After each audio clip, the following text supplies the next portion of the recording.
So ayan mga boss, yung Element building na yan, papasukin natin ang hanggang 4th floor lang. Ito yung building na to. So ayan mga boss, dito tayo sa labas ng Element building na to. Yung mataas na to. Papasukin natin sa loob yan. Tara, samahan nyo ako. So ito yung entrance ng Element building to. Ayan, ito yung loob. Pagpasok mo dito sa loob, ito kaagad yung makikita mo.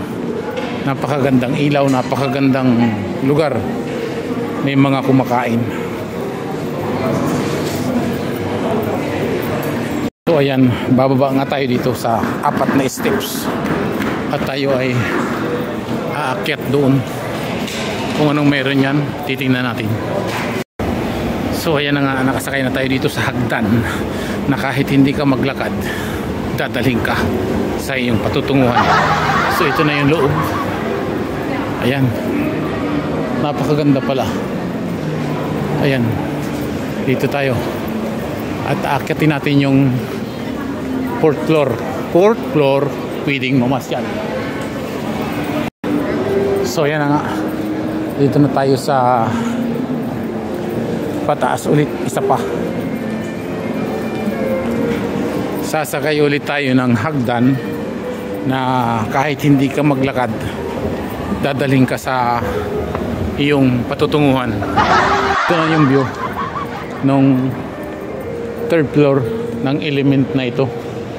So hahanap tayo ulit ng hagdan kung mayroon pa para tayo makaakyat, makita natin ang view nung taas na yan.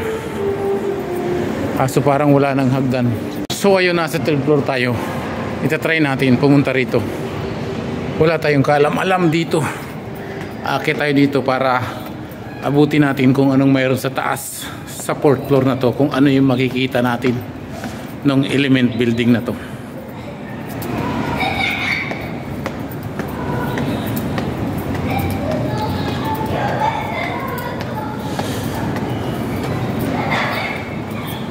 So dati nakikita lang natin to sa picture.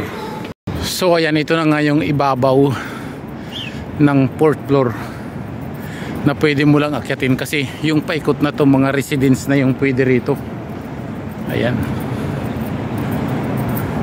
nandito na tayo sa 4th floor ng Element building na to.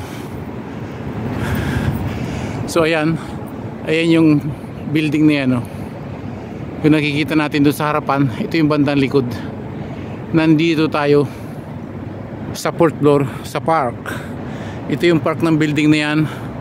Ayan, napakagandang building, napakaganda nila. Grabe, sobra.